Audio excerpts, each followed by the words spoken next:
Ngomongin tentang Sungai Mahakam dan Pesut, aku lihat itu kemarin di Instagram seliweran, promosi film tentang Sungai Mahakam. Ini Bang Os juga yang garap kalau nggak salah nih? Ya alhamdulillah, baru saja kemarin dikasih kepercayaan untuk menggarap. Ini agak flashback sebentar ya, Oke. ke yang tadi Ingin Hidup Selamanya judulnya yang TV One itu pertama kali saya bermain di dalam sebuah film. Oh iya, saya ingat itu tahun 2013, 14, 15 ya. Iya, 13, Waktu itu 14 kalau saya tuh lagi kerja di salah satu radio di luar kota Samarinda, kemudian membaca berita. Baca berita Fahru Oji. Kayaknya kenal nih orang. ada di berita ya? Ada.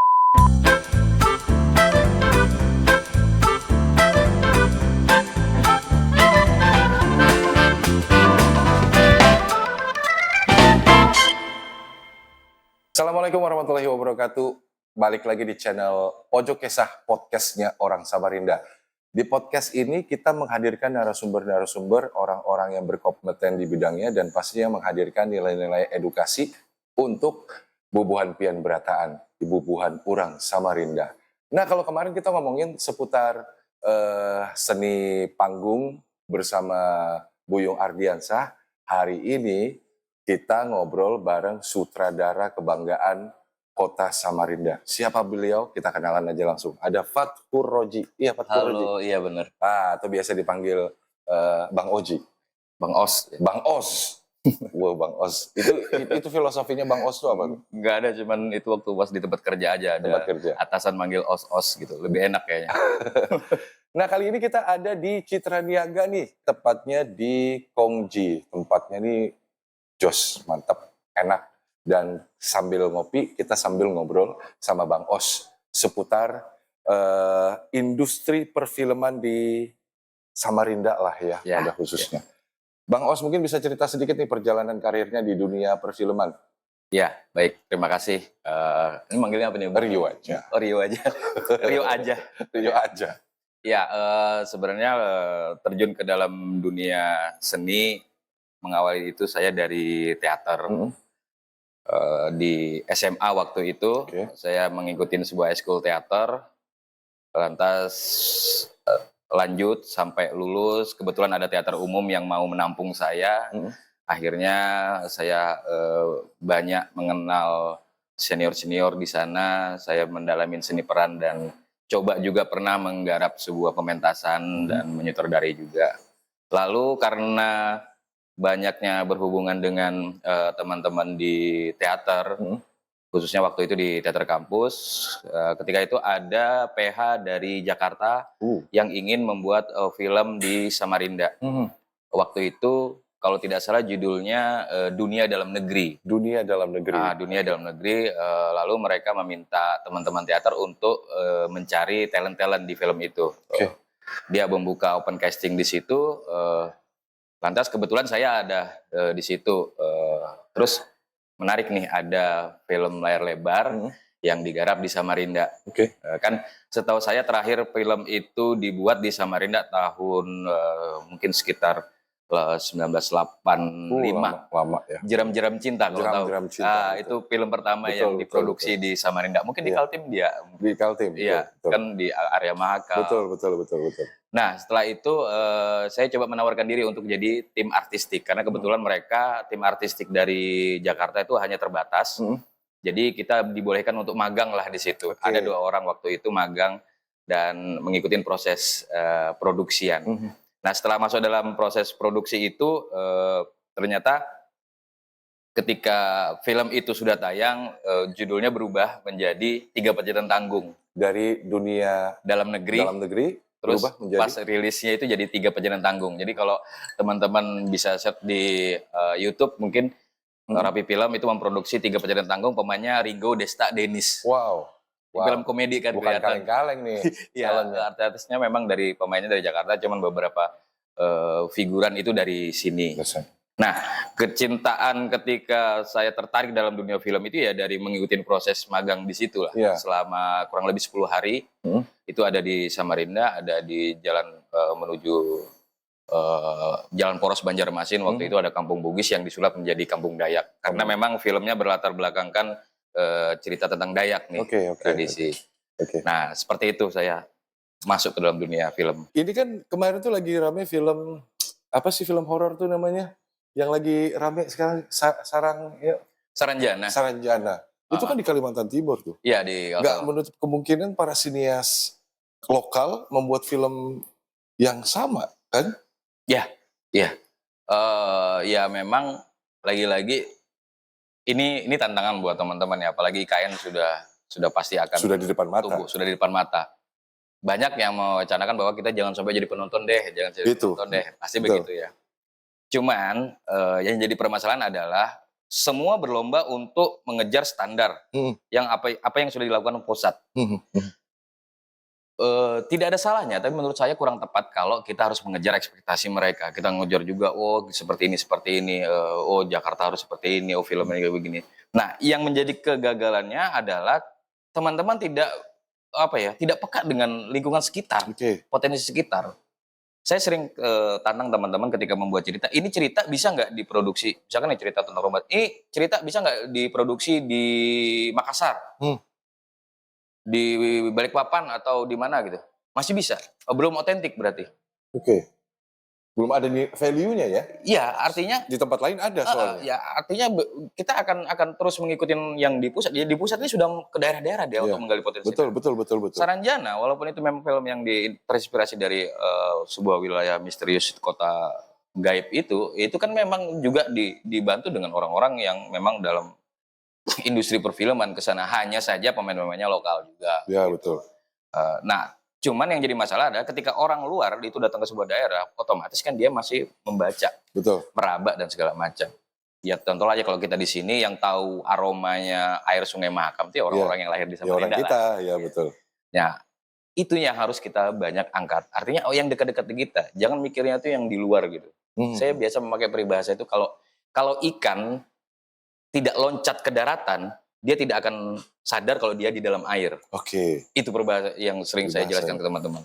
Keluar dari comfort zone kamu artinya ya. Jadi begini, sudut pandang kamu jangan kamu menganggap orang Samarinda gitu. Kamu harus keluar.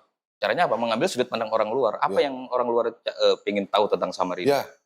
Soalnya begini, salah satu kasus, kenapa saya bisa ngomong seperti itu. Jadi ada teman saya moto, itu Selili, kampung yang di gunung-gunung itu dipoto, dikirimkan sama Regas Batu Teja yang kemarin filmnya Budi Pekerti. Dia juga dapat Oscar, banyak film-filmnya yang juara. Dan dia sudah mumpuni lah di bidang perfilman ya, udah diakui lah sama filmmaker di sana. Nah itu dia langsung, wih keren nih tempat, aku langsung dapat ide nih di sini nih. Dia orang Jogja tuh. Itu nilai ya. Padahal saya sendiri yang tinggal di Sambutan itu wirawiri lewat sendiri. Nggak kepikiran kalau itu bisa dijadikan set film. Nah betul. Itu yang tadinya akhirnya saya, iya ya gitu. Nah misalkan kita ngangkat tentang pesut, bisa nggak orang Jakarta membuat film pesut di sana? Mungkin, karena pesut hanya ada di sini. Bisa, tapi pakai mocap atau pakai CGI lagi atau ya repot lagi lah. Budget lebih gede lagi lah. Betul. Mending langsung yang di sini. Datang ke sini. Nah itu, kalau teman-teman sini minim mengeksplor potensi di daerah, lagi-lagi kita akan jadi penonton sebenarnya. Penonton di daerah sendiri. Betul. Nah minimal ketika kita mengangkat potensi daerah, kita jadi database. Betul. Ketika memang pun kita belum siap memproduksi skala besar, orang dari luar akan mengajak kerjasama ke kita. Untuk database, gimana? Ya sama kayak Pajadan Tanggung yang saya produksi, sudah almarhum kan, sutradaranya itu Iqbal Rais, dia udah meninggal waktu itu. Sebelum film ini terjadi itu ngobrol karena saya di tim art, dia nanya, kalau ukuran begini ini Dayak apa ya? Kira-kira mendekati Dayak apa ya? Saya bilang, di sini tuh ada 300 subsuku lebih. Betul. Dayak. Ukirannya berbeda, bahasanya berbeda gitu. Budayanya juga berbeda. Ada 5 subsuku besar, 5 suku besar Dayak. Jadi gimana ini kalau ngelihat dari anunya? Mending dibuat fiksi aja karena kita membuat film fiksi itu lebih aman karena harus itu tadi susahnya kalau membawa ke daerahan atau observasi lagi ke observasi lagi. Dia harus matching kayak tadi kita bicara tahun segini ya harus matching. Betul. Karena ukiran juga beda, kostumnya dipakai beda, ukiran rumahnya beda dan ya banyak hal yang akhirnya dibuat fiksi. Nah itu yang menjadi teman-teman juga di sini tuh butuh itu. Ketika teman-teman misalnya ngangkat tentang pesut, teman-teman tahu pesut itu munculnya di jam-jam berapa. Iya. Misalkan ya kan dia lokasinya di mana-mana. Nah, ketika orang dari pusat yang memang kebetulan di dikasih misalkan tugas untuk membuat di situ, kan teman-teman akhirnya terlibat nih yang Ya. konsen di bidang itu misalkan. Ikut project-nya lah. Nah, setidaknya. minimal satu Dapat track project, sama satu mereka. Iya. Ngomongin tentang Sungai Mahakam dan Pesut, aku lihat itu kemarin di Instagram seliweran promosi film tentang Sungai Mahakam. Ini Bang Os juga yang garap kalau nggak salah dia. Ya, alhamdulillah. Baru saja kemarin dikasih kepercayaan untuk menggarap satu judul. Ya memang ini industrial ya. Oke. Nah, kalau saya sebenarnya basicnya mengawalin film itu memang di industrial, waktu itu di film-film besar. Terus yang kedua saya ada di FTV TV1. Itu juga. Betul. Itu juga FTV. Jadi udah industri ya. Cuman kalau kita bicara industri kan belum nyampe kemampuan kita. Betul. Jadi bicara masalah festival-festival. Jadi komunitas ini tumbuhnya dari lomba-lomba film, mengikuti lomba-lomba film, jadi mengikuti festival-festival. Ini agak flashback sebentar ya. Oke. Ke yang tadi Ingin Hidup Selamanya judulnya yang TV1 itu pertama kali saya bermain di dalam sebuah film. Oh iya, saya ingat itu tahun 2013, 14, 15 ya. Iya, 13. Waktu itu saya tuh lagi kerja di salah satu radio di luar kota Samarinda, kemudian membaca berita. Baca berita Fahrul Oji. Kayaknya kenal nih orang. Ada di berita ya? Ada di TV1. Iya, itu Iya, FTV. Nah, ya ini berhubungan dengan acting tadi ya. Iya. Karena basicnya teater, ya kan. Oke, latihan, reading, baca naskah dan segala macam. Nah, saya perannya antagonis waktu itu. Antagonis, iya. Jadi preman yang menjaga perusahaan illegal logging. Iya. Ceritanya itu ada wartawan dari luar, bukan wartawan, peneliti tumbuhan, dikira itu wartawan. Saya culik lah ceritanya. Singkat cerita saya culik, saya sekap, lolos. Dia lolos, tengah malam, di tengah hutan dia lari. Saya dengan anggota saya ada 2 orang itu ngejar. Nah, dialog saya di adegan itu tuh ketika si anak buah saya ini ngomong, itu dia, kelihatan kan gitu, itu dia. Dialog saya itu tangkap dia hidup atau mati. Yeah. Otomatis secara emosional, naluri, antagonis, aktor panggung. Oke. Itu dia. Tangkap dia, hidup atau mati. Di situ kru ketawa semua. Dari situ saya, aduh, kenapa ini salah apa saya? Padahal kan saya butuh dengan ekspresi, Iya. Udah all out ya. Iya. Sampai yang orang audio sampai bilang, lu nggak usah teriak, itu mic buat apa di badan lu katanya. Oh iya juga. Dasar anak panggung. Anak panggung kan biasa vokalnya harus diolah dan segala macam. Betul. Jadi gimana? Ya diturunin lagi emosinya. Tangkap dia hidup mati, turunin lagi. Tangkap dia hidup atau mati. Lebih turun lagi. Jadi saya berpikir acting di dalam film ini kok nggak berasa. Dan lebih susah pastinya ya. Lebih susah karena kita udah masuk di teater duluan. Iya, betul. Di teater kan semua diproyeksikan. Betul. Dialog, suara dikerasin, ekspresi mimik di ini, betul. gestur pun udah digede-gedein. Iya. Karena panggung ya orang. Betul. Bahasanya kalau di teater orang di ujung sana panggung harus bisa ngeliat. Iya, betul. Itu. Nah, sedangkan di film ada lensa. Betul. Ada yang namanya clip on. Betul. Ada lighting, nggak perlu lagi. Ya itu akhirnya lebay. Lebay. Disitulah saya astaga, iya ternyata saya over. Iya. Baru saya ngeliat, oh iya bener. Nah disitulah mulai proses film tuh waktu pas casting juga saya ngeliat, oke, saya kasih takaran dengan teknik misalkan, kamu kehilangan uang 50.000 gimana sedihnya? Terus 50.000 gimana? 50 juta gimana? 50 M gimana? Nah itu takaran-takaran itu yang saya coba ini. Jadi saya akan mencari, segitu aja cukup segini aja. Mungkin secara visual kita orang teater, nggak bagus banget actingnya. Biasa aja. Tapi lihat dulu, iya. Tapi lihat dulu ketika di frame. Memang itu mata kamera itu kan itu yang dibuat dengan ada orang itu yang memang beda ya. Sebelah kanan kirinya tuh ekspresinya beda. Itulah jahatnya kamera tuh dia bisa menangkap semua. Secara detail. Jadi tidak perlu sebenarnya. Jadi tidak berpura-pura gitu. Tapi sudah memang karakter itu mungkin kurang lebih kalau saya beberapa pengalaman itu memang saya sudah sugestikan bahwa kamu ya sosok karakter di situ. Mulai sampai shooting itu dia sudah menjadi karakter itu. Jadi udah kayak sehari-harinya. Udah dibiasakan kayak yang ini kan ada dialog Makassar walaupun dia bukan orang Makassar ya kita harus pakai dialog-dialog begitu hari-hari supaya tidak kesannya dibuat gitu, tidak berakting. Natural ya. Natural. Ini kira-kira kapan tayangnya? Nah, kalau tayangnya karena ini masih proses post produksi tinggal memasukkan subtitle karena ada beberapa pemakaian bahasa, ya mungkin di awal tahun depan ya. Karena ini mengikuti programnya Dinas Pariwisata gitu. Jadi nanti itu film akan di-screeningkan keliling beberapa kota. Oke. Sebagai programnya Dinas Pariwisata yang sudah menghasilkan beberapa film. Ada 3 film nantinya yang akan di-screening termasuk ini. Nah, kebetulan Mahakam Love Story ini paling uncit nih, paling terakhir. Jadi nungguin dia kelar, mungkin nanti baru diproses gimana mekanisme dan diskreditkan. Harapan saya sih setelah program itu berjalan juga ada ruang-ruang yang bisa kami pakai untuk minimal kami harus show up dulu nih bahwa Samarinda udah bisa menghasilkan sebuah film, bahwa standar dan segala macamnya, hanya saja tinggal bukan lagi-lagi tidak ada uangnya, tapi bagaimana mencari jalan untuk menemukan antara pemilik investor, pemilik modal dengan pelaku-pelaku ini saja sih. Nah, ini yang kita butuhkan sekarang. Siapa sih yang nggak tahu kalau di Samarinda, di Kalimantan Timur ini orangnya kaya-kaya, atau Samarinda di banyak orang yang uangnya tidak nomor seri bahasanya. Kada berseri bahasanya.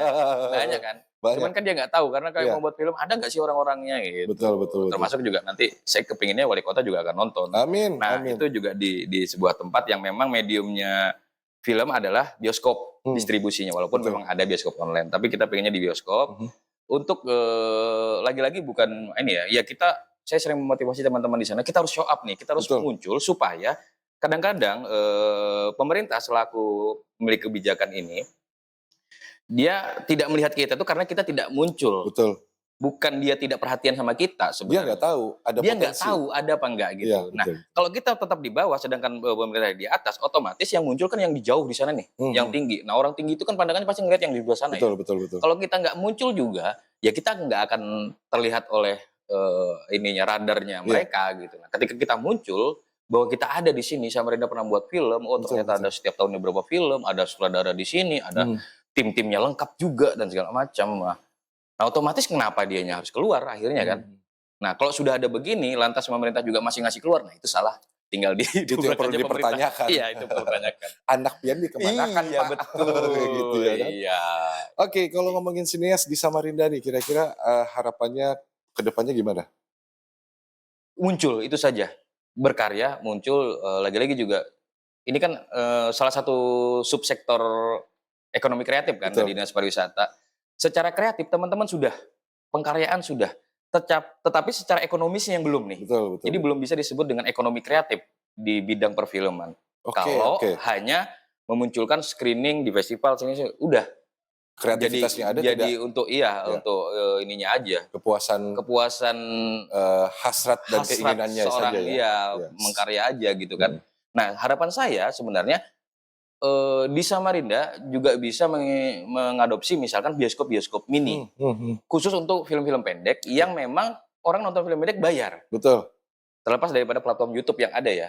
Penonton harus ketemu dengan film harus ketemu dengan penontonnya karena ada energi yang berbeda di situ ketika kita langsung beda dengan dapat monetis dari YouTube. Betul.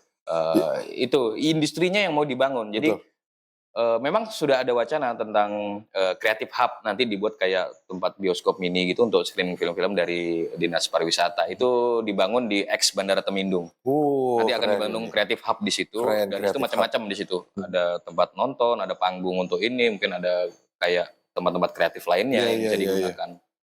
Ya, insya Allah ini lagi sedang berjalan. Nah, saya inginnya juga nggak hanya itu. Jadi teman-teman juga belajar untuk industri. Buat ruang-ruang screening film itu atau bioskop mini atau bioskop-bioskop yang sudah tua. Coba lagi gimana itu caranya dihidupkan kembali. Di mahkamah tuh masih ada mahkamah masih ada. Sisa itu kayaknya ya udah kalau di Raja Wali. Mahkamah kayaknya. Iya, Raja Wali udah habis. Plaza 21 sudah selesai juga. Nggak ada juga. Udah jadi hotel. Iya, Nah, itu saya pengennya tuh ada bioskop-bioskop mini yang memang poster-poster film pendek teman-teman itu ada di situ, terus ada tiketing. Semacam kita kayak di teater lah. Betul. Produksi 3 bulan, mentas 2 kali, 3 kali jual tiket. Saya pengennya juga seperti itu supaya, nah ini masuk dalam subsektor ekonomi kreatif. Betul. Secara kreatif sudah, tapi ekonominya belum menghasilkan income. Artinya dibutuhkan sinergitas antara pemerintah dan pelaku industri kreatif. Iya, jelas.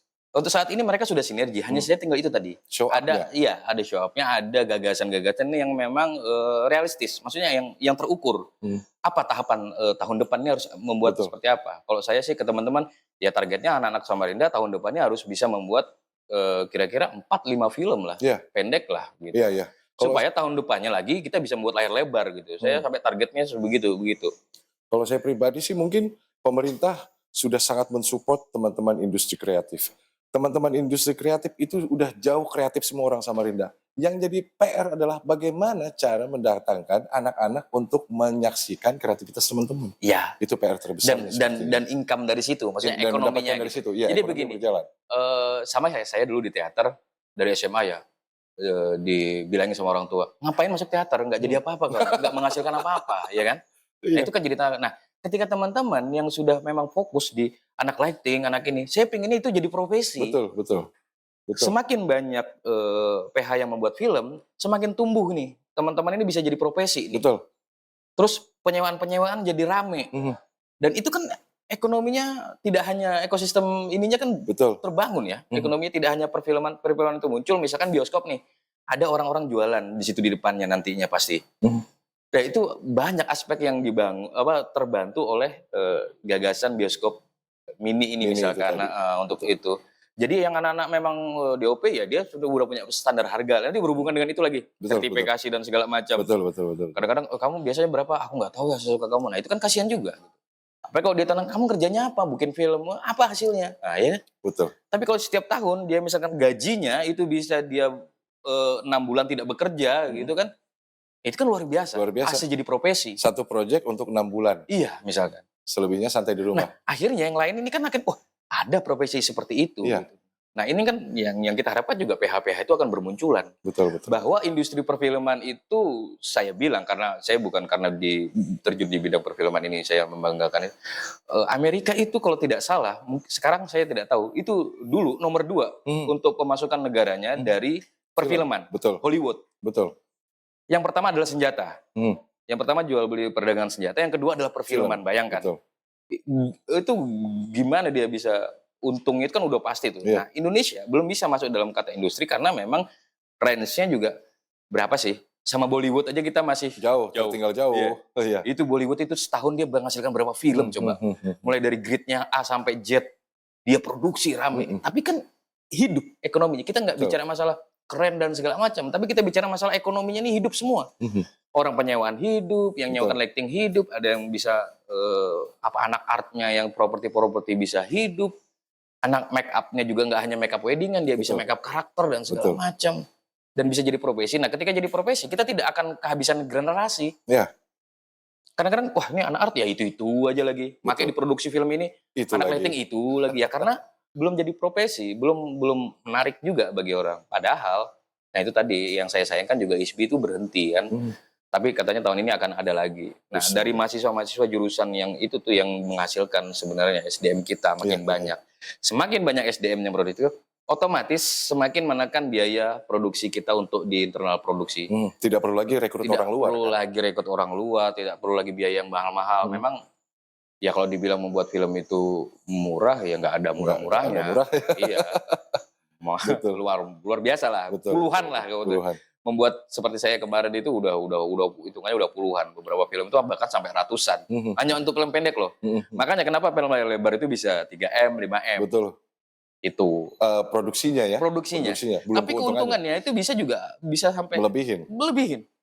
Bisa melebihin. Itu di skala industri itu ya bayangin aja kan XX1 atau 21 ini kan sebagai sifatnya sebagai media aja. Dia jual tiket aja. Semakin filmmu banyak ditonton, dia ditayangkan lagi di mana-mana. Betul. Ya ngelihat sejarahnya uang panai gitu. Pertama cuman berapa bioskop, tiba-tiba kok rame, dibuka berapa bioskop sampai nasional semuanya. Ternyata rame, untung banyak. Betul. Itu double untungnya.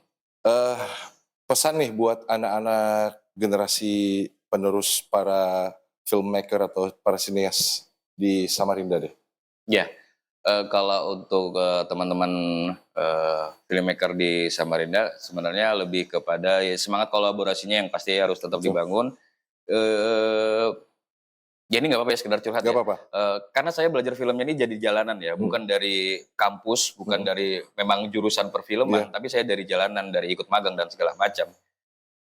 Hal-hal yang memang berkenaan dengan yang namanya seperti apa ya kesenioritasan di dalam sebuah kampus itu kan melekat sekali ya ajaran anak ini. Kalau bisa itu ya tidak ada gitu, gap itu tidak ada. Bisa saja ide-ide berlian, ide-ide yang menarik, sutradara yang bagus itu lahir di anak-anak SMA, anak-anak SMP. Bisa saja. Iya. Ya kan? Nah, jadi jangan menutup diri sebagai ketika sudah menjas bahwa dia sudah punya karya dan dia anak film lantas memposisikan diri. Nah, itu jangan. minimal biarkan orang saja yang menganggap gitu.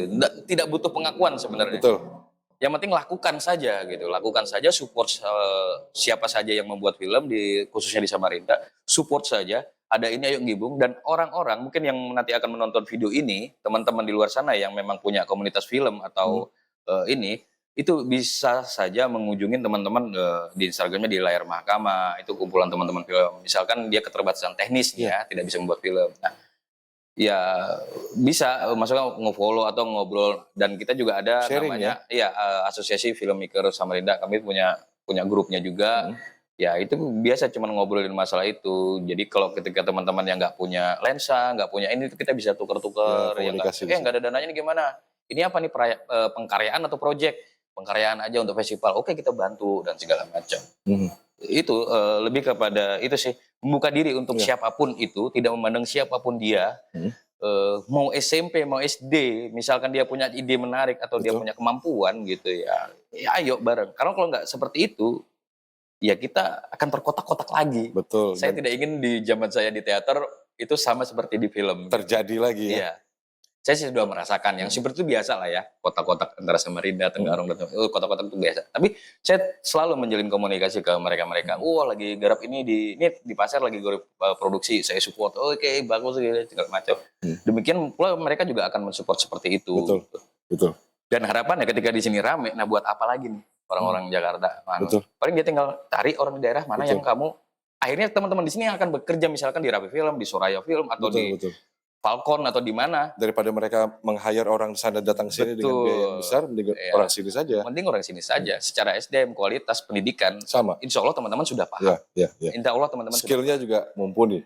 Khusus di pengkaryaan kan kita lihat di lapangan ya, bukan bicara masa pengetahuan intelektual dia menulis dan segala macam sebenarnya. Lebih ke di lapangan. Berapa film yang dia sudah tanganin kan lebih di situ gitu loh. Sertifikat buat apa gitu, tapi nggak pernah berkarya gitu. Betul. Itu sih harapannya buat teman-teman di luar sana, kita bisa barengan, muncul deh barengan. Saling support, siapa nih lagi sutradara ini majuin. Saya juga punya misi, itu aktor-aktor yang bermain di film-film yang beberapa kali dia sudah bermain, pakai aja itu terus. Biar kenal ya. Iya, biar orang-orang kenal dia, biar jadi artis lokal. Maksudnya dia, ini udah kelihatan nih dia main. Bukannya kita tidak mau yang lain, tapi kita munculkan dulu ini. Memang banyak. Buka open casting. Betul. Open casting itu akan menjaring. Saya ada dapat 2 talent yang luar biasa. Saya kaget juga gitu. Dapat talent saya, alhamdulillah ya aman ya. Alhamdulillah tuh saya beruntungnya itu dikelilingin sama orang-orang yang luar biasa. Iya. Saya dapat tim yang luar biasa, saya dapat pemain-pemain yang luar biasa. Akhirnya enak nih untuk menularkan apa yang keinginan saya ini, gampang ke mereka. Langsung dapat semuanya. Dan itu orang yang tidak dikenal gitu. Ternyata mampu, dia ternyata mampu dan segala macam. Betul. Nah itulah. Itu sih buat teman-teman komunitas, bukan terus berkarya itu enggak, tapi ya sekarang berpikirlah secara ekonomis juga gitu. Betul. Berkarya juga bagaimana kamu supaya tidak lapar, tapi bagaimana juga keinginannya pemerintah juga akan mensupport itu. Dan tidak hanya pemerintah sebenarnya, banyak CSR perusahaan, banyak orang-orang yang kita bilang tidak punya cuan, nomor seri tadi yang duitnya kelebihan mau jadikan apa ya kan. Itulah satu ponton yang di sana itulah. Itu bisa jadi satu film. Kan satu ponton berapa? 5M ya? 5M. Jadi satu layar lebar. Betul. Jadi kesimpulan kita hari ini adalah jangan seperti katak dalam tempurung kali ya. Di dalam, keluar dari zonamu, berkumpul dengan banyak teman, karena dari banyak teman itu kamu akan mendapatkan banyak cuan.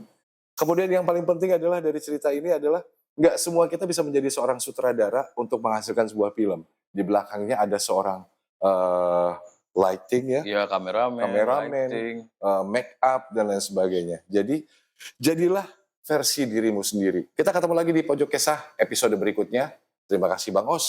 Sama-sama. Sukses buat film Mahakam. Amin. Story-nya. Jangan lupa kalian juga saksikan nanti ya.